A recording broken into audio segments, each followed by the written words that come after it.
오늘 또 하나님 앞에 예배하는 여러분들을 위해 우리 주님이 주시는 평강과 은혜가 풍성하기를 주의 이름으로 축원합니다.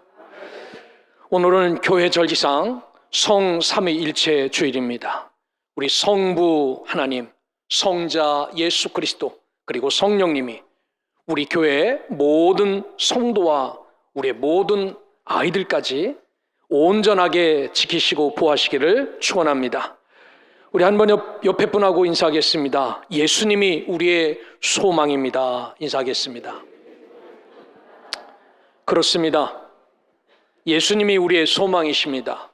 이분이 우리에게 부자 만들어 주셔서 소망이 아니라 이분이 오셔야 우리에게 은혜를 베풀어 주시고 구원의 은총을 베푸시기에 이분이 소망이란 말입니다. 우리는 베드로 사도의 말씀을 통하여 우리 전서의 말씀을 들었습니다. 이 전서의 말씀은 어떤 말씀이냐면 믿음의 사람들이 박해를 받지요. 어려움을 당하고 고난을 당합니다. 하지만 그 고난의 마지막은 무엇이냐? 멸망이냐? 아닙니다. 사도 베드로가 분명히 이야기를 고난의 마지막은 확실하게 천국의 영광에 참여하게 되기에 고난도 이기고 시련도 이기라 라고 말씀하신 말씀이 베드로 전서의 말씀입니다. 여러분, 믿음의 길에서 어려움이 오고 시련이 오고 아픔이 와도 꼭 이기셔서 천국의 영광에 참여하는 자가 되시기를 주의 이름으로 축원합니다. 후서의 말씀은 이단과의 대결에 대한 특색 있는 말씀이 후서의 말씀입니다. 우리가 누리고 있는 말씀이지요. 특별히 우리가 이단이 우리에게 다가오고 이단이 우리를 무너뜨리려고 해도 저와 여러분들이 진리 안에 굳게 서면, 말씀을 붙잡고 서면은 흔들림 없다라는 사실을 우리에게 말씀합니다. 그러기에 오늘 우리는 역사적으로 나타났던 수많은 이단과 거짓 교사들의 유혹에 넘어가지 않기 위해서는 그리스도를 아는 지식, 그분의 말씀으로 우리에게 가득 채워야 우리가 굳게 설 수 있음을 믿고 하나님의 말씀으로 우리의 심령을 풍족하게 채우시기를 주의 이름으로 축원합니다.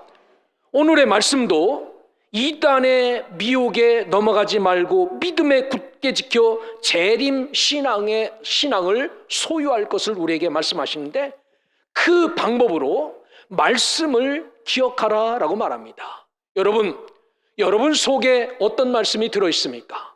가슴을 열면은 나는 이 말씀 붙잡고 믿음의 길을 걸어갑니다. 나는 이 말씀이 나의 레마입니다. 나에게 주신 하나님의 말씀이다 라고 붙잡고 가시는 말씀이 있습니까?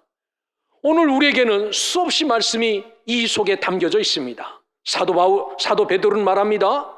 주님이 오시는데 그 오심이 변치 않는데 그 오실 때까지 우리를 지켜주고 기다릴 수 있는 것은 말씀을 기억하며 사는 것이다 라고 말하기에 오늘 저와 여러분들도 예수님에 대한 지식이 우리 속에 풍성할 때 악에 지지 않고 이길 수 있다는 사실을 기억하고 오늘 하나님의 말씀을 기억하며 이단에 빠져 멸망의 자리에 나가는 자가 아니라 하나님의 영광의 자리에 새하늘과 새 땅을 기업으로 누리는 성도들이 되시기를 주의 이름으로 축원합니다.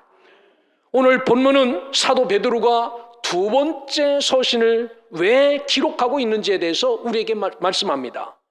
그것이 오늘 1절, 2절의 말씀인데 여러분, 편지를 쓸 때는 목적이 있지요. 내가 당신을 사랑합니다 라고 편지도 쓰지요. 문자를 보낼 때도 우리 12시에 만나서 밥 먹자라고 목적이시 문자를 보내듯이 오늘 사도 베드로가 쓴 편지도 목적이 있다는 겁니다. 그게 목적이 뭐냐면 제가 표준 세번역 성경으로 읽어드리겠습니다. 사랑하는 여러분, 나는 여러분에게 이 두 번째 편지를 쓰고 있습니다. 베드로 후서를 쓰고 있다라고 말합니다. 이 두 편지로 나는 여러분의 기억을 되살려 여러분의 순수한 마음을 일깨우려고 합니다. 우리 속에 담겨져 있는 이런 기억들을 일깨우기 위해서 이 편지를 쓴다라고 말합니다. 그래서 그렇게 해서 거룩한 예언자들이 이미 예언한 말씀, 성경에 보면요, 창세기부터 말라기까지 예언자를 통하여 우리에게 주신 끊임없는 말씀들이 있습니다. 이 말씀, 구주께서 여러분의 사도들을 시켜서 주신 계명, 예수 그리스도가 구세주됨을 제자들이 배우고 그 제자들이 마태복음, 마가복음, 누가복음, 요한복음을 기록해 놓은 것처럼 이 계명을 여러분의 기억 속에 되살리려고 이 편지를 쓰고 있다라고 말합니다. 오늘 이 말씀을 들으며 우리의 속에, 마음속에, 머릿속에 있는 하나님의 말씀이 기억나기를 주의 이름으로 축원합니다.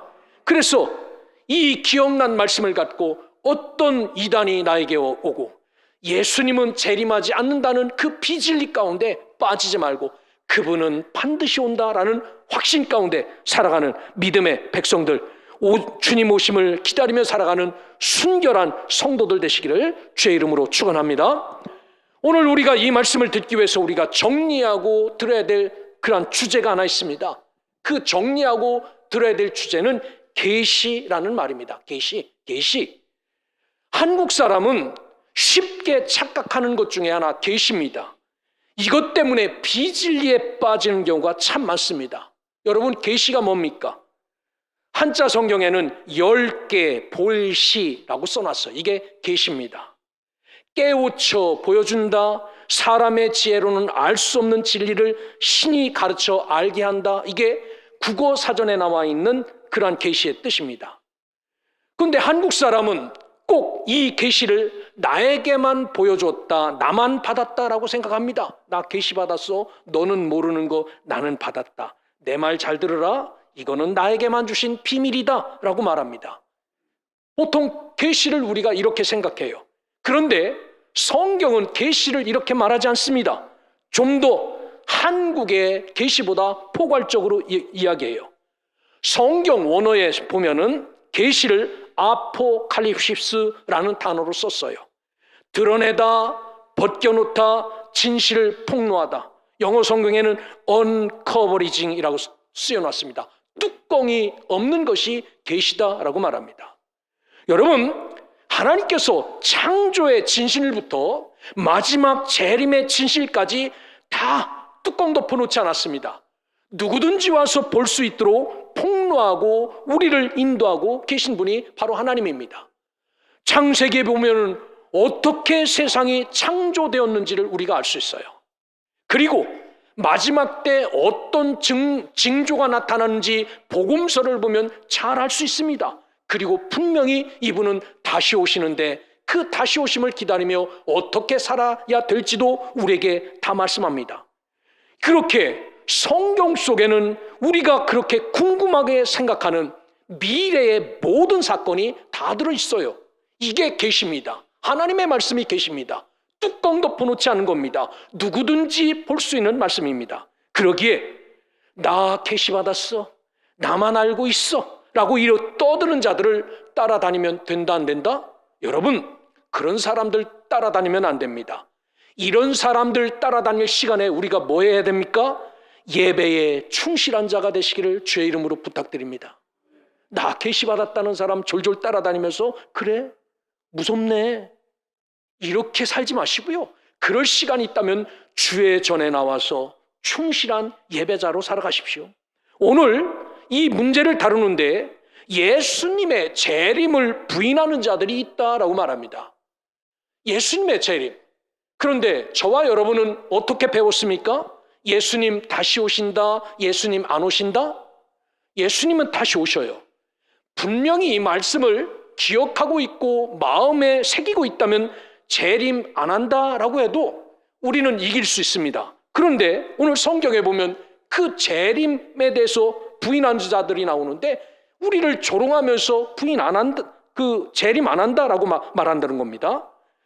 세상의 특징은 시대마다 하나님께 도전하고 교회를 도전하는 사람들이 꼭 있었습니다. 지금도 세상은 교회를 도전하지요. 교회를 무시합니다. 하나님 존재를 부인합니다. 하나님은 죽었다라고 서슴없이 말하는 시대에 살고 있어요. 얼마나 교회를 우습게 생각하는지 알지 모르는 시대에 살고 있어요. 그러면은 지금만 이렇게 살았는가? 성경은 그렇게 말하지 않습니다. 시편 다윗의 시를 보면 다윗이 곤경에 빠져 있을 때 앞으로도 가고 뒤로도 못 갈 때 내 하나님이 어디 있느냐라고 조롱하고 도전했다라고 말합니다. 야, 이 정도 되면 내 하나님이 살아서 너를 건져 주셔야지. 내 하나님 죽었냐 살았냐 이렇게 조롱했다는 겁니다. 뿐만 아니라 민족의 절망 앞에서 눈물을 흘리며 하나님 이 민족 구원하여 달라고 묻는 에레미야에게 사람들이 여호와의 말씀이 어디 있냐 이 바보야 라고 질문했다는 겁니다. 하나님 우리 민족을 어떻게 할 겁니까? 라고 기도할 때 세상 사람들은 반응 없는 그런 하나님을 보면서 에레미야에게 야 이놈아 여호와의 말씀이 어디 있느냐 라고 이렇게 조롱했다는 겁니다. 뿐만 아니라 구약의 시대가 끝나기 전 맨 마지막 석인 말라기에는 공의의 하나님이 어디 계시냐라고 조롱하였습니다. 우리 민족이 이렇게 아파하면 우리가 이렇게 아파하면 좀 나타나서서 도와주셔야지 하나님 어디가 계십니까? 라고 사람들이 조롱하고 하나님께 도전하는 사람이 나옵니다. 여러분 오늘 성경에도 사도 베드로가 하나님의 역사를 대적하는 자들의 삶을 밝히 보여주고 있는데 하나님의 역사를 인정하지 않는 자들은 믿는 자들을 조롱하면서 주께서 강림하신다는 약속이 어디 있느냐 메롱메롱 이렇게 조롱한다는 겁니다. 그러면서 그들이 말하기를 저 공동묘지 가봐라. 너희 조상도 죽었지? 우리도 곧 죽을 건데 변화 있냐? 변화 없지? 세상은 이렇게 그냥 있었던 대로 지금까지 오고 있어. 그런데 누가 부활해서 누가 재림한다고 헛소리하지 말라고 이렇게 우리에게 조롱하는 자들이 널려 있다고 말합니다. 그래서 사도 베드로는 이렇게 널려 있는 그들에게 말씀을 기억하여 그들이 이렇게 대적해와도 잘 이기라고 당부하는 말씀이 오늘 말씀입니다.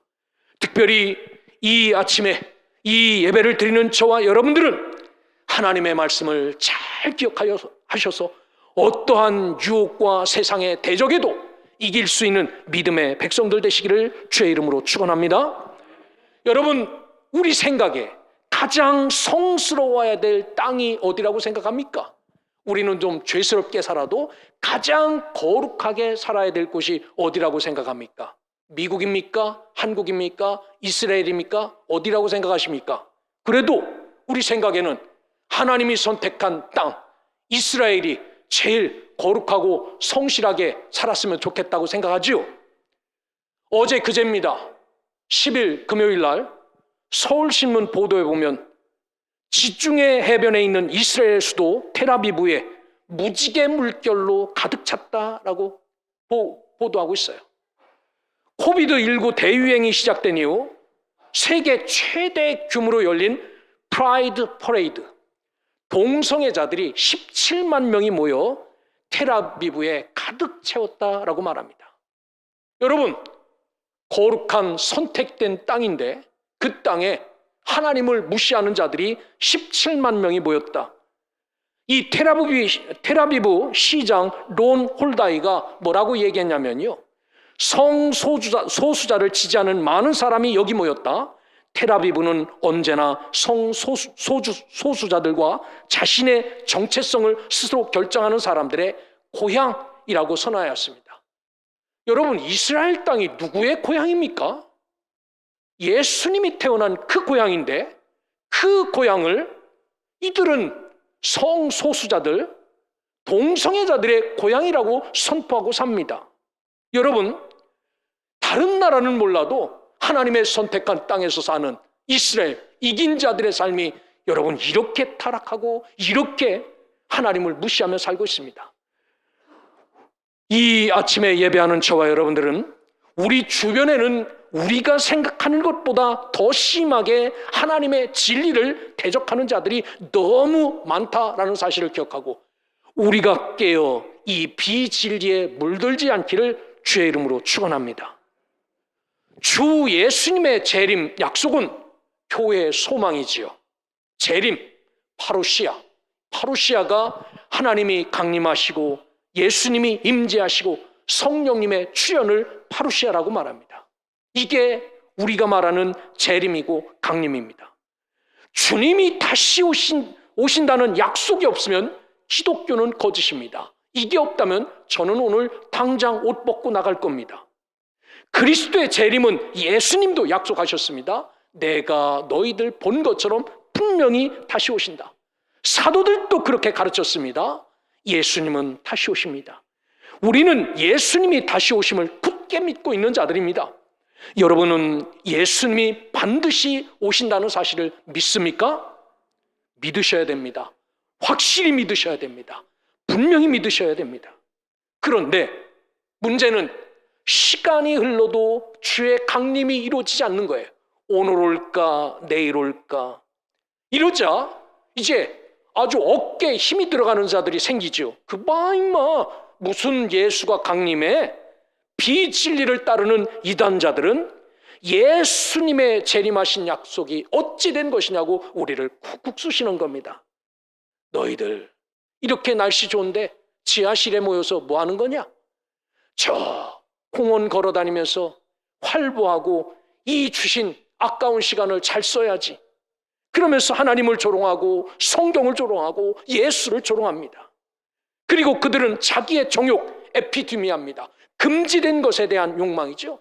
우리가 해서는 안 되는 것을 졸졸졸졸 따라다니면서 야, 이 미친놈들아, 우리는 이런 것 즐기며 살아가는데 너희는 재림도 안 하는 예수를 기다리며 사느냐? 메롱메롱 해가면서 비웃고 깔본다라고 성경은 말합니다.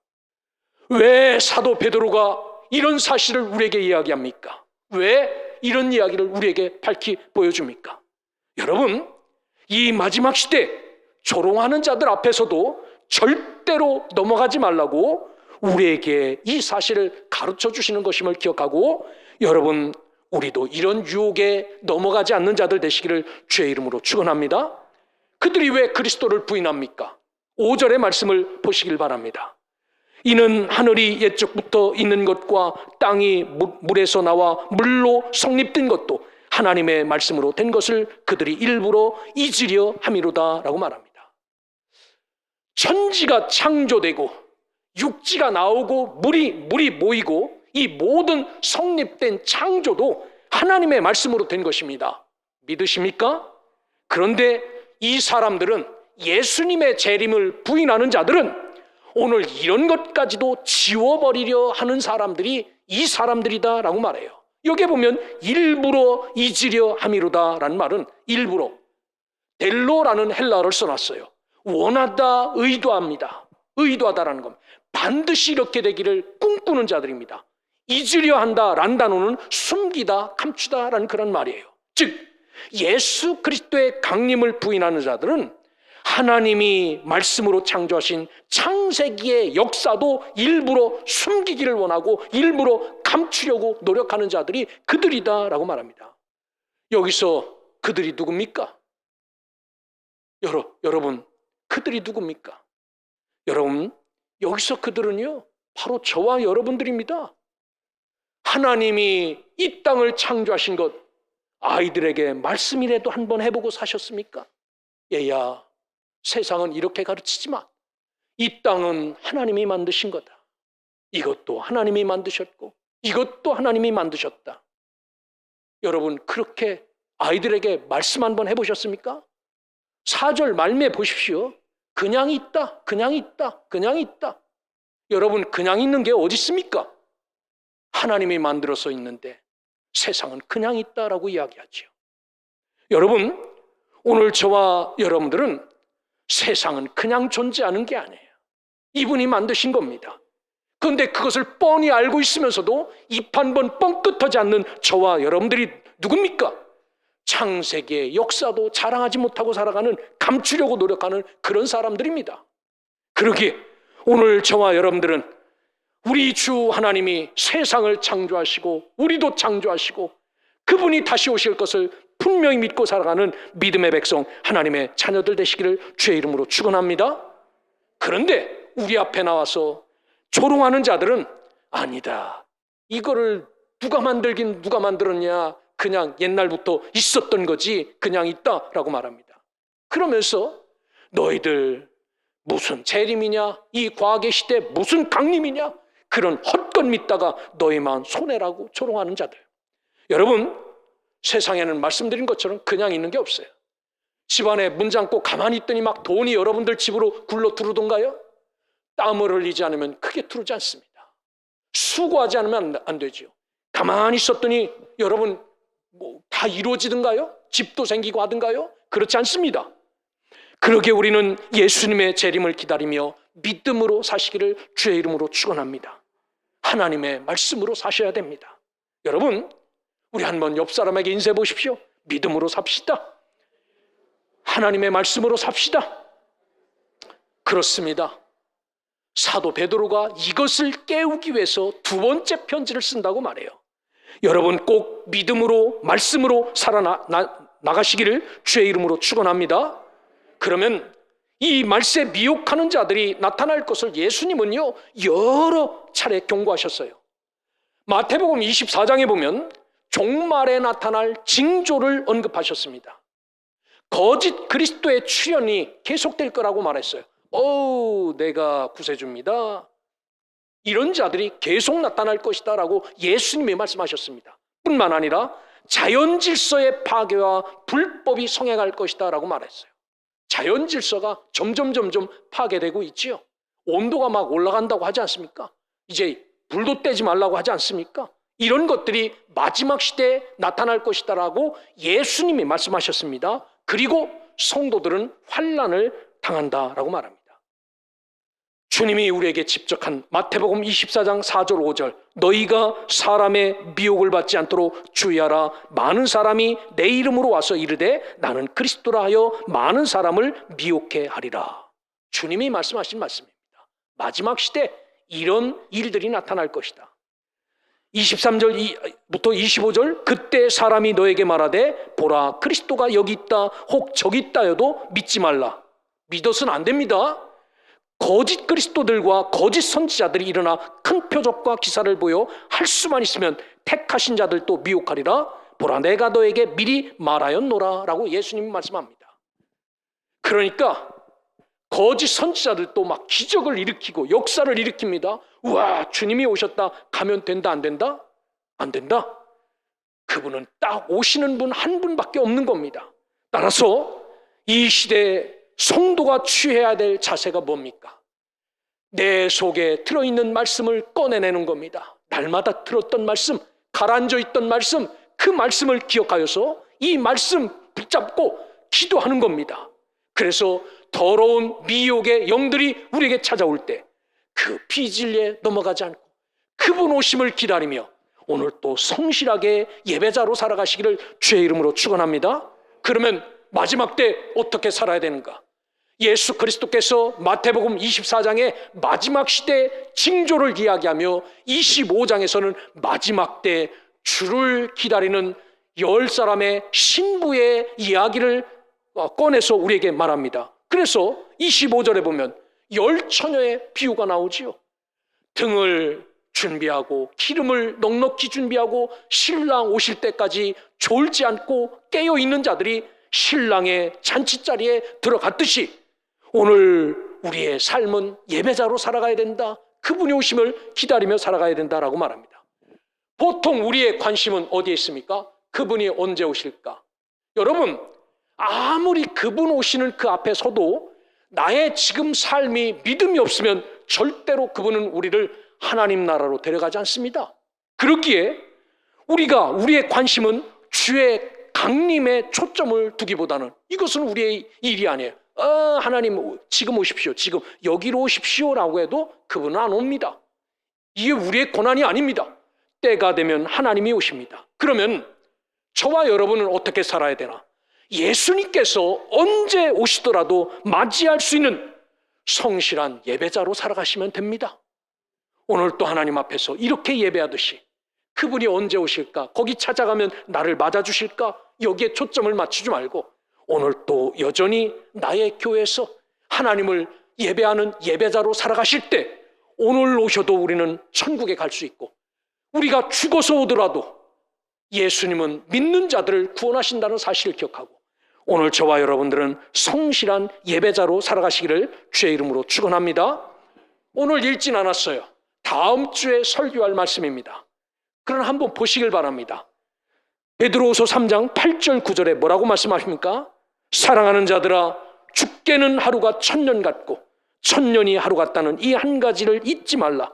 주의 약속은 어떤 이들은 더디다고 생각할 것 같이 더딘 것이 아니라 오직 주께서는 너희를 대하여 오래 참으사 아무도 멸망하지 않고 다 회개하기에 이르기를 원하시느니라 말씀합니다.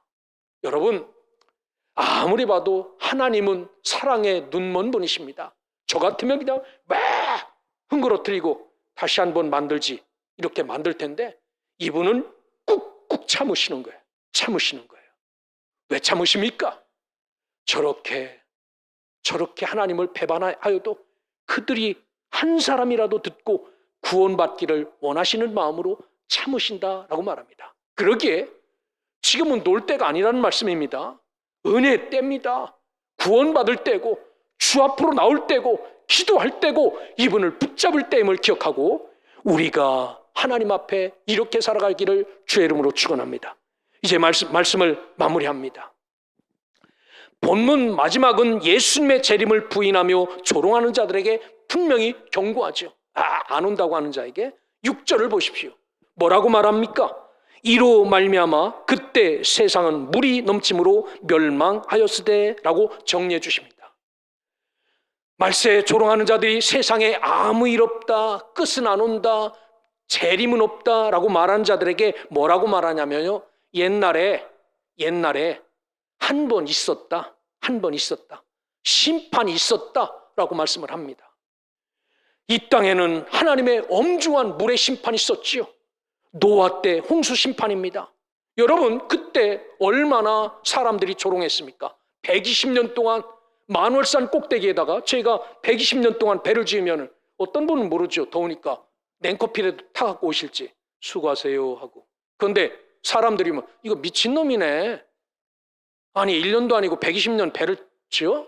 이거 봐, 이렇게 사람들 살아가는데, 그러면서 얼마나 조롱했습니까? 그런데 정말 홍수가 났습니까? 안 났습니까? 홍수가 나서 다 죽었지요. 살아계신 하나님을 부인하고 하나님께서의 창조 때 허락하셨던 의로움과 공정함이 싹 사라져 한없이 타락하여 정말 부패된 상태, 더 이상은 하나님이 볼 수 없는 상태로 인간이 타락하자 하나님은 창조전 시대로, 여러분 집 대청소할 때 어떻게 합니까? 칙칙이 갖다 싹싹 뿌리고 합니까? 아니면 세숫대에다 물 받아다 한 번씩 확확 뿌립니까? 성경에 보니까요, 하나님은 육지를 만들기 이전처럼 땅덩어리를 다시 물속에다 넣어서 흔들었다가 꺼내십니다. 세상을 물청소하셨다라는 겁니다. 여기에서 살아난 사람은 노아밖에 없습니다. 다 죽었습니다. 이 놀라운 역사적인 사실을 기억하라는 겁니다. 너희들도 주를 부인하면 이런 날이 반드시 올 거다라고 이야기해요. 여러분, 그러기에 저와 여러분은 우리 주 하나님을 기억하며 말씀을 기억하며 살아가기를 주의 이름으로 축원합니다. 7절을 보시길 바랍니다. 제가 표준 세번역 성경으로 읽어드릴게요. 그러나 지금 있는 하늘과 땅도 불사르기 위하여. 여러분, 지금 있는 하늘과 땅, 저 나무들, 이 나와 있는 모든 것, 하늘과 땅도 불사르기 위하여 그동안 말씀으로 보존되어 있으며 경건하지 못한 자들이 심판을 받아 멸망을 당하는 날까지 유지된다라고 말합니다. 왜 하나님은 이거 남겨놨는가? 왜 하나님은 이런 것들 남겨놨는가? 나중에 불쏘시개로 쓰려고 남겨놨다라고 말합니다. 하나님은 홍수 심판 이후에 노아에게 언약을 하시죠. 약속을 합니다. 무지개를 보여주면서 언약의 하나님이, 노아야, 무서웠지? 힘들었지? 내가 다시는 물로 심판하지 않을 거다 약속해요. 그러면 말 안 들었을 때 첫 번째 심판은 물의 심판이었는데 오늘 예수님의 재림 때는 어떤 심판이 있다라고 말하는 겁니까? 물심판입니까? 불심판입니까? 성경은 분명히 우리에게 불심판이 있을 거다라고 말해요. 하나님이 이렇게 남겨둔 거 다 불질러서 다 태워버리시겠다라고 말씀하는 겁니다. 전능하신 하나님 우편에 앉아 계시다가 저리로서 산자와 죽은 자를 심판하러 오시리라. 전능하신 하나님 우편에 예수 그리스도께서 앉아 계시다가 저리로서 산자와 죽은 자를 심판하러 오시리라. 우리가 매일 고백하는 사도신경입니다. 그분은 반드시 오십니다. 왜? 불심판하러 오신다라는 겁니다. 저와 여러분들은 이 사실을 믿어야 됩니다. 그리고 이 말씀을 꼭 기억하고 어떤 유혹과 어떠한 환경에서도 오실 그리스도를 부인하지 않는 자들로 살아가시기를 주님의 이름으로 축원합니다. 힘들면 내 속에 묻혀있는 말씀을 꺼내십시오. 내 속에 담겨져 있는 주님은 오신다는 말씀을 꺼내놓고 하나님 앞에 기도하며 흔들지 않기를 주의 이름으로 축원합니다. 사도 베드로가 왜 이 편지를 2000년 전에 쓰면서 그 주위에 있는 성도들에게 이것을 상기시키고 이것을 남겨놔서 오늘을 살아가는 우리에게 이거 기억하며 살아가라고 말합니까?